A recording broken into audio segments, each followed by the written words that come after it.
Salve Slow Smokers, ben ritrovati. Io sono Aurelio del team L'Exception. Dunque questa sera, come anticipato nel video precedente, ho voluto accendermi un altro di questi splendidi sigari di Quai d'Orsay.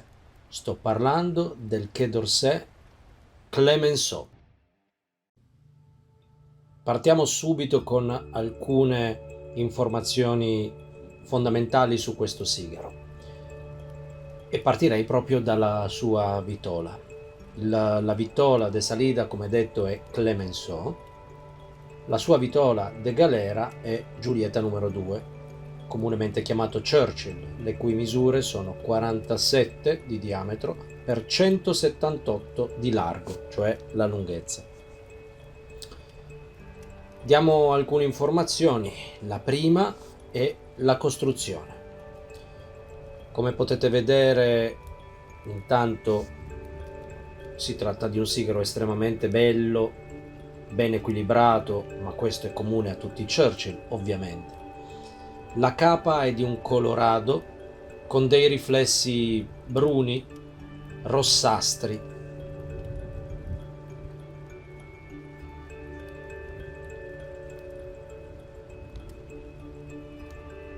Scusate, volevo godere ancora di un puff di questo sigaro.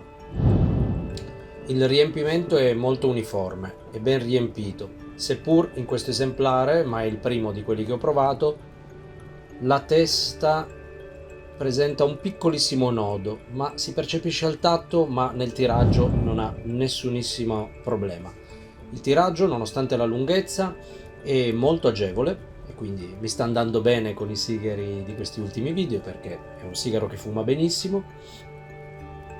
Cos'altro posso dirvi di questo sigaro? Beh, partiamo dal fatto che, come potete vedere, le aniglie sono, oltre quella di Quai d'Orsay, c'è un'aniglia speciale che indica esclusivo Francia, ma anche il 50° anniversario del distributore Coprova, che è il distributore per la Francia per questi prodotti. Si tratta appunto dell'ultima edizione regionale per la Francia, è uscito veramente da poco, ho voluto subito procurarmeli perché Quai d'Orsay è un brand così importante e anche sull'onda della voglia e della passione dopo aver provato il Balbec, quindi l'edizione regionale per il Libano, che ho avuto modo e la fortuna di poter assaggiare in anteprima in quel di Brindisi. Quindi ho voluto continuare con questi sigari di Quai d'Orsay. È un sigaro relativamente nuovo, vi dicevo, il cugno è molto recente, ma nonostante questo non si avvisa né a crudo né in fumata nessunissima stortura. Questo non è il primo che fumo, non ha nessuna nota ammoniacale, sembra un sigaro già pronto. La cenere è molto chiara.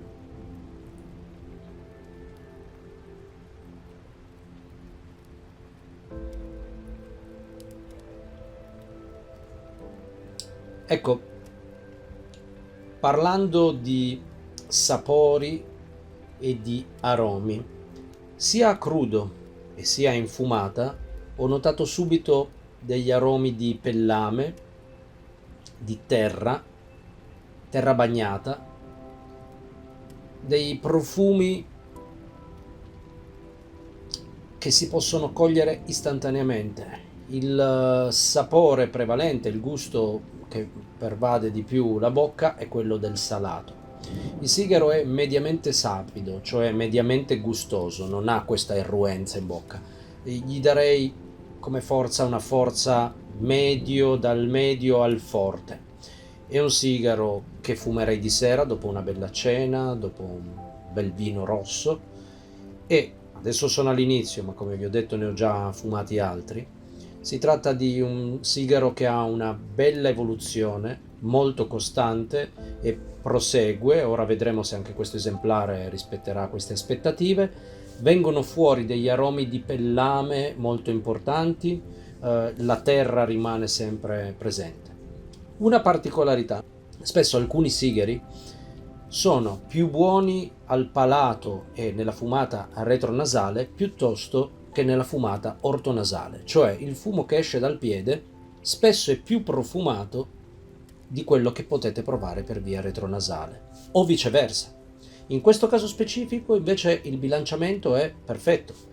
Quello che sento in bocca e nella parte, diciamo, facendo fare il giro il fumo per via retronasale, è lo stesso che sento per via ortonasale. Quindi un aroma terroso e di pellame ben persistente, ben presente, non così marcato, non così forte come può essere ad esempio un Partagas, che uso sempre come metro di riferimento per i sigari più impetuosi, diciamo. Parlando di Quai d'Orsay, sicuramente tutti lo sanno, si tratta di un brand relativamente giovane, nato nel 1973 ma la cui commercializzazione è iniziata nel 1974. Questo brand così fortemente legato alla Francia, non a caso, visto che porta il nome di Quai d'Orsay, parte proprio dall'impeto, da quello che era all'epoca il loro ministro dell'economia e della finanza, Valéry Giscard d'Estaing. Ed ecco anche che questo sigaro prende il nome di un altro personaggio politico della Francia molto importante, Georges Clemenceau, per la precisione.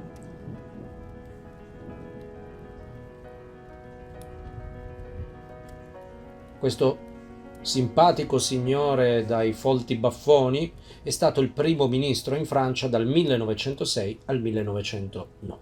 Come vedete, spesso nel vitolario cubano fanno capolino nomi, Vitole de Galera in questo caso, che richiamano figure politiche di spicco. Ovviamente qui parliamo di quello più conosciuto, cioè Winston Churchill, che in questo caso ha dato il nome, seppur non ufficialmente, alla vitola Giulietta numero 2, o meglio, il Giulietta numero 2 più famoso è proprio il Churchill, specificamente quello di Romeo e Giulietta che abbiamo già fumato in un precedente video, però non è l'unico esemplare, di Churchill ce ne sono molti, scusate, di Giulietta numero 2 ce ne sono molti, ma sono anche gli altri i sigari che prendono il nome di politici o regnanti. Mi viene in mente il Sir John, il Sir David e non solo, ce ne sono molti altri.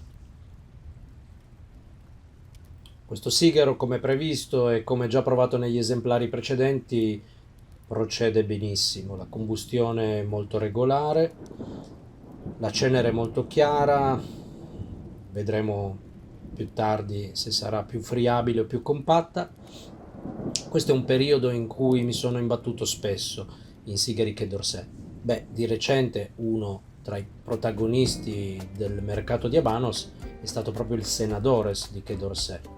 Un'edizione limitata del 2019 con la sua scatola molto particolare che fa parte di quella famiglia di confezioni nuove di edizioni limitate 2019 e del 9 dosos, quindi abbiamo già affrontato questo argomento parlando appunto del Montecristo, del Quai d'Orsay, delle edizioni limitate, ma anche appunto del 9 dosos del precedente video.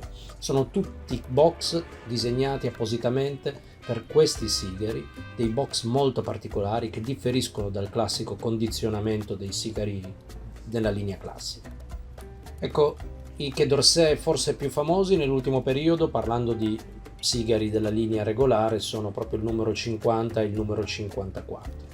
Di quei sigari ricordo una delicatezza particolare, una differente gamma aromatica rispetto a questo Clemenceau. Normalmente i Quai d'Orsay dovrebbero avere un range leggero, parlando di Territorio de Sabor. In questo caso, ribadisco, la forza vira più sul medio e se tanto mi dà tanto, la forza crescerà diventando da medio a medio forte.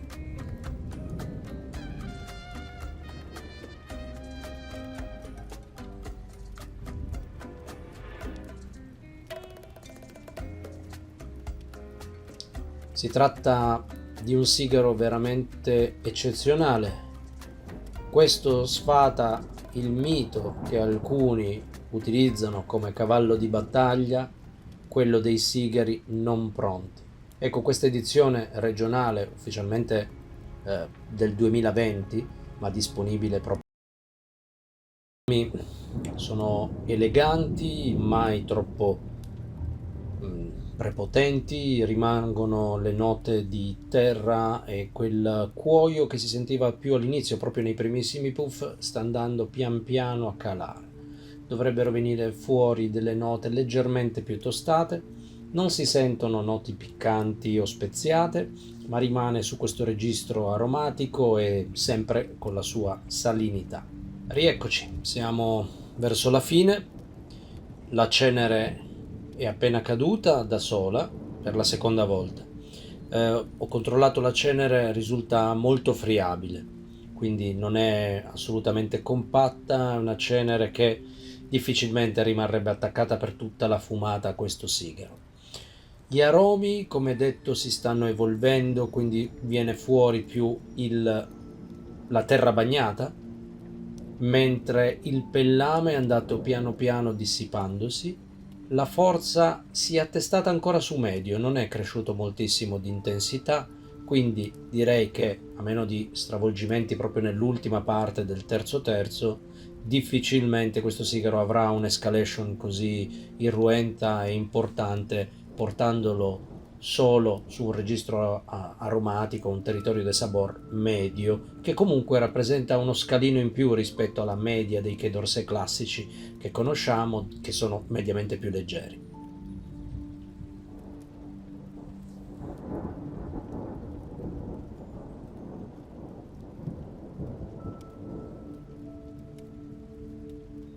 Che dire, la qualità comunque è altissima.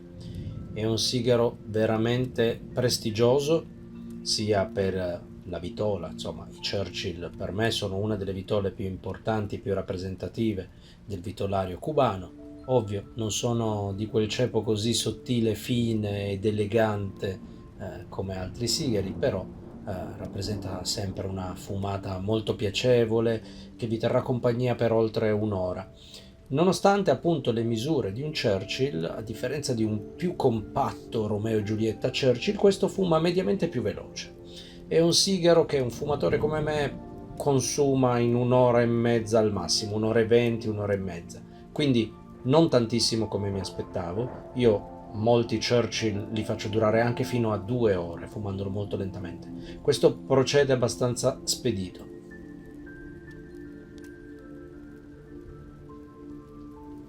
Vediamo se ci saranno sorprese, stravolgimenti e come si concluderà questo sigaro.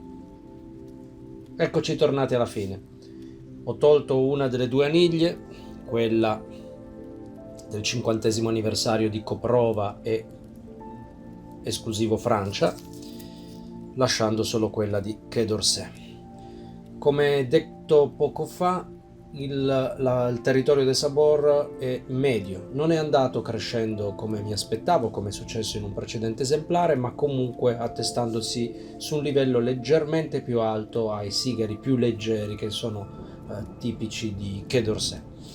Gli aromi sono rimasti ben marcati, rimane quella nota terrosa, si è aggiunta una lieve nota tostata, ovviamente, perché insomma gli accumuli lungo il cannone si sono fatti sentire. È sparita quella che c'era all'inizio, cioè la nota di pellame e di cuoio, è rimasta sempre la salinità del sigaro, la rotondità è molto elevata, la persistenza è buona. Direi quindi che si tratta di un ottimo prodotto. Anche in questo caso mi sento di consigliarlo. Che dire? Siamo arrivati alla fine di questo video, grazie per averlo guardato. Vi chiedo come sempre di mettere mi piace, di sottoscrivere il nostro canale e di mettere la campanellina che vi avvertirà dei prossimi video in uscita. Non mi rimane altro che augurarvi buone fumate e buona serata. Ciao!